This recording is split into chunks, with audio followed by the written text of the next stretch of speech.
What's up, guys? I'm going to talk about something that might trigger a couple of people, but it's the truth. And we're going to talk about why your strategy does not matter at all in trading. It's probably one of the least important things in trading. So the way it goes, let's say you're a trader. You've probably done this. You went to YouTube, searched for the best trading strategy. You might have also searched for the easiest trading strategy. You might have searched for the highest win rate trading strategy. And boom, every single one of these titles is fucking filled with so many bullshit titles, so many enticing videos. The only strategy you'll ever need, the most simple strategy that exists, plus 1 million from one simple strategy. So there's a couple of things that we've got to talk about first. The number one thing, and please watch this video to the end if you want to stop struggling in trading, because I'm going to be giving you the straightest info you've ever heard. Perspective, plus 1 million. What does that mean? Nothing, okay? Because let's say we have a 100 million account. That is only 1%. Now let's say we have a 2 million account. Now that is 50%. So it's perspective, first of all, right? So this sounds very enticing, but it doesn't mean a thing. It's about how many R did he actually make. This guy here as well, I made over 10 million. Okay, but let's walk through the perspective. Maybe this guy has a $50 million account. Maybe it's bullshit. Stuff like that. 128 to 13K. Okay, let's talk about that. How is that possible? Well, not with proper risk management. Because with proper risk management, you would have to make a 10,000% return. Which, if you go and look at the average hedge fund return, it lies around 20 to 30%. Okay. 20%, you see, and even a good trader might make between 50 to 80 R a year, maybe 50 to 80% a year. So going from 120 to 13,000, that's just bullshit. So it's all perspective, right? If it's too good to be true, it is. Honestly, don't be fooled. Same with the ads on Instagram, Telegram, whatever, about someone having a signal group and going from 200 to 400. No, bullshit. That's not the way it works. It just doesn't. Okay, perspective. We've spoken about that. Now, let's talk about expectations.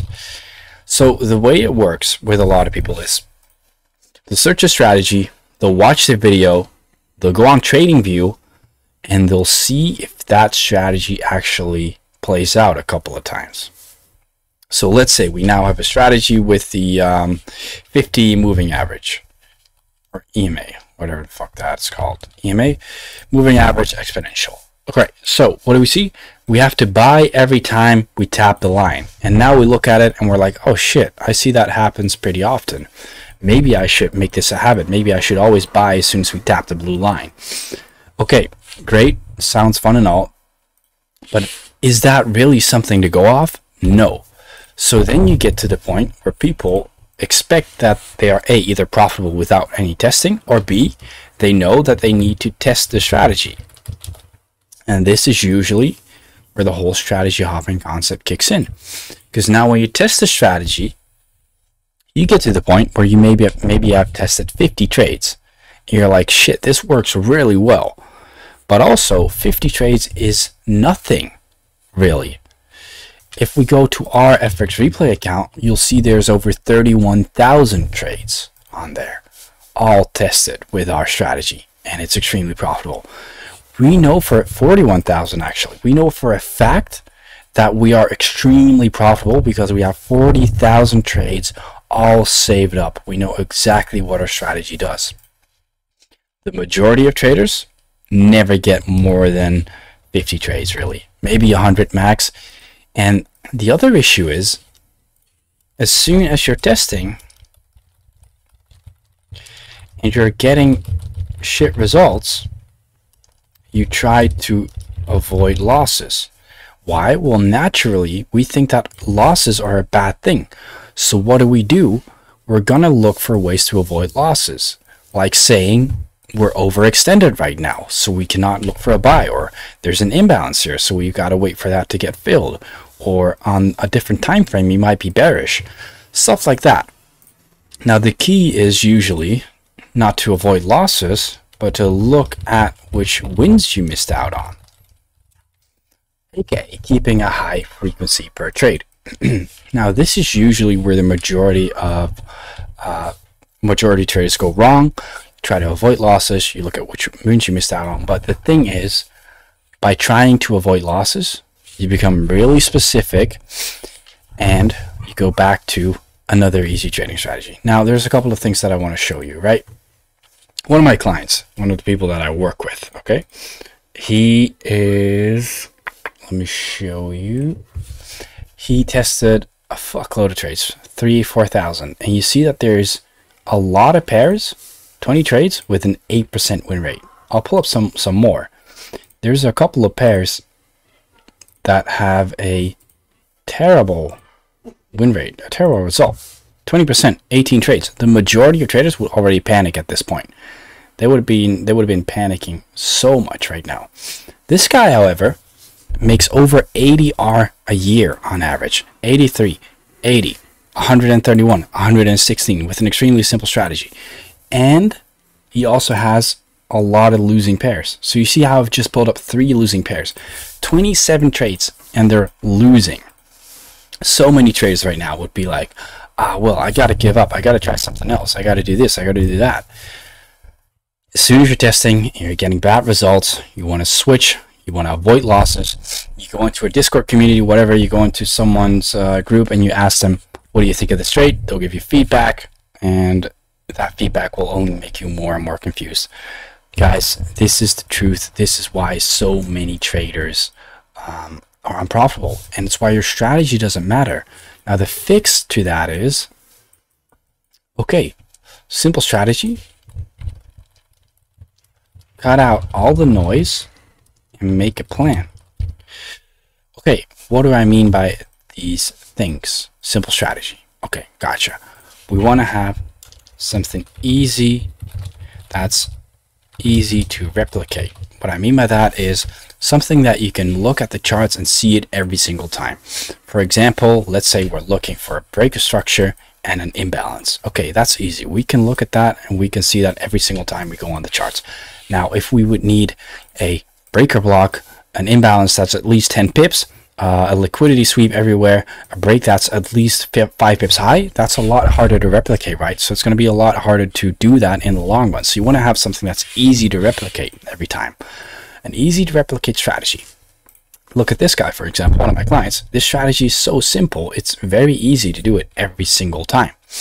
Once you have that, cut out all the noise. No need to go on YouTube. No need to go on Instagram. No need to go on whatever platform. Focus on you, maybe your coach, your mentor, whatever, and that's it. Okay, it's a battle between you and the markets, and you want to have assistance from either a mentor, a coach, whatever, but no YouTube, no Instagram. And then make a plan. Okay, what are we going to do? Well, first of all, we're going to do 2 rounds of testing, meaning we're going to test two rounds. I'll show you. This is what we do with our members as well. We're going to test 2 rounds. And in those 2 rounds, we're going to see, okay, how did these perform? Then ideally, you'd want a coach. You want to have a coach or someone else, or someone who's able to give you feedback.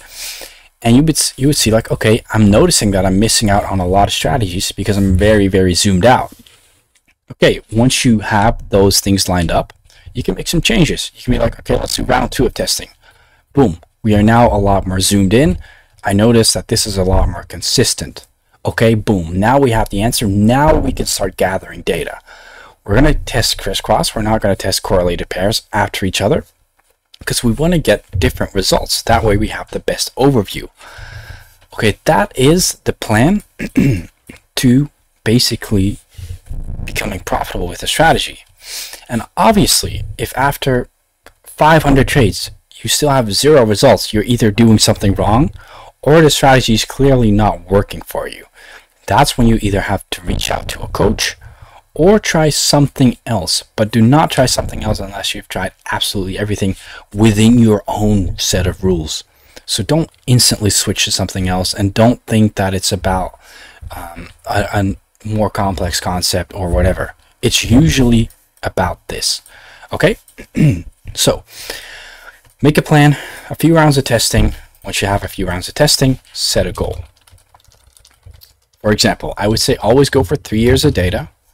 Definitely always go for 3 years of data. Maybe 1.5 if you're scalping / intraday trading. And you want to get all the ins and outs of your strategy. Now, FX Replay, it's included within our community. If you want to join, check out the link below. Simple Markets, we help out people basically all the way from A to Z.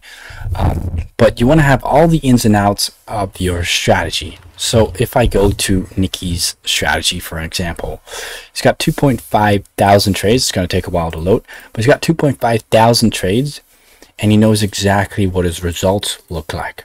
What do I mean by that? Well, he knows exactly, okay, on average, I've got a couple of months that perform relatively poor or relatively slow. I know that I can lose 12 in a row in a series of 1,000 trades. I know I win 4 or 5 in a row. I know I'm on average 4 days in a winning trade and on average 1 day in a losing trade. He has every single statistic about his strategy. Now, let me ask you honestly, how many of you have these statistics on the strategy? Probably not a lot of you. Not a lot of people have this information on their strategy, and it's very boring. People think like, I don't want to backtest, it's unnecessary. It's not unnecessary. You have to do this, and don't fall for these types of videos. Okay, backtesting, high win rate. You'll see this all the time. You'll see people that backtest, for example, 90% win rate, and what do they have? They have 50 trades maybe. Same here, 92% win rate backtesting results. 13 trades. I'm seeing 13 trades. That's not a lot to go off of. Okay, how does that look if you're talking about 500 trades? All right, because 13 trades in a year, that's not a lot. That's going to be an extremely low frequency, and it's not going to make you a lot of money. 70% win rate. Okay, great.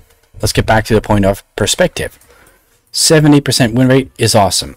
Perfect. But how many trades do we have in a year? That's where it's about. Okay, I lost my note. Basically, that's where it's about. Because you can have a 70% win rate. That's great. But if you take 10 trades in a year, you're only averaging maybe 10 R in an entire year. You could also have a 35% win rate and have 200 trades in a year. And maybe you're averaging 3 R per win. And now you're up way, way, way, way more. Okay, that's the way it works.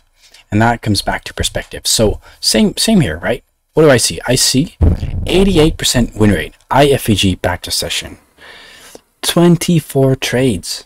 That does not mean a thing, because let me go back to this guy on one of my clients, basically. Let me go back to that.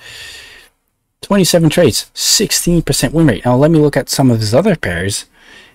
36 with 13 trades. 55 with 18 trades. And this is all a 1 to 3 R, by the way. 62 with 13 trades. You see how that doesn't mean a thing? That's where the majority of traders fail. Okay? Anyways, thank you guys for watching. I hope this helps. I'll see you guys in the next video. Take care.